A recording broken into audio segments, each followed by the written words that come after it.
தமிழக வெற்றிக்கழக தலைவர் ஜோசப் விஜய் தமிழ்நாடு முதல்வராக பொறுப்பேற்றதைத் தொடர்ந்து தூத்துக்குடி புறநகர் மாவட்ட மாணவரணி அமைப்பாளர் வழக்கறிஞர் KM மகேந்திரன் திருச்செந்தூர் சுப்பிரமணிய சுவாமி கோவிலில் முடிக்காணிக்கை செலுத்தி வேண்டுதலை நிறைவேற்றினார்.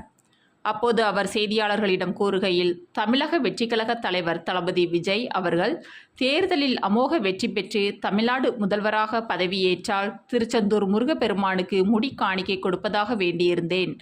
அந்த வேண்டுதலை இன்று நிறைவேற்றியுள்ளேன்.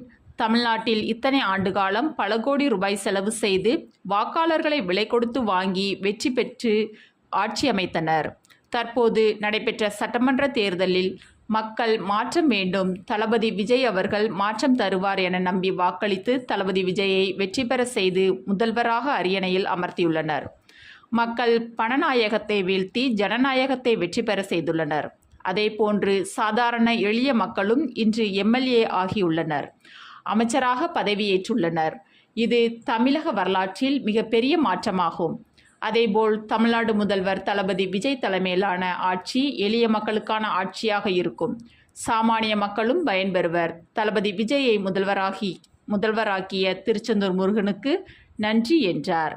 உடன் மாணவரணி இணை அமைப்பாளர்கள் பாலமுருகன், சுடலை, ராம்குமார், செல்வகணபதி, சதீஷ், மாரிச்செல்வம், செல்வராஜ் மற்றும் நிர்வாகிகள் பலர் கலந்து கொண்டனர். புறநகர் மாவட்டம் ஓட்டப்பிடாரம் சட்டமன்ற தொகுதிக்குட்பட்டு மாவட்ட மாணவரணி சார்பாக இந்த முடிக்காணிக்கை செலுத்துதல், அதாவது தமிழக வெற்றி கழகத்தின் தலைவர் விஜய் அவர்கள் தமிழ்நாட்டின் முதல்வராக பதவியேற்றால் இந்த முடிக்காணிக்கை செலுத்துவதாக எம்பெருமான் முருகனிடம், திருச்செந்தூர் முருகனிடம் வேண்டியிருந்தேன்.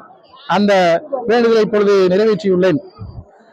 சாதாரண எளிய மக்களுக்கும் இந்த ஆட்சியில் பங்கு உண்டு என்பதை தளபதி நிரூபித்துள்ளார். ஏனென்றால் எளிய மக்களும் MLA-வாகவும் அமைவும் ஆகியுள்ளனர்.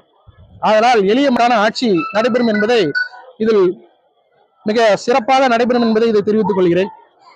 நன்றி.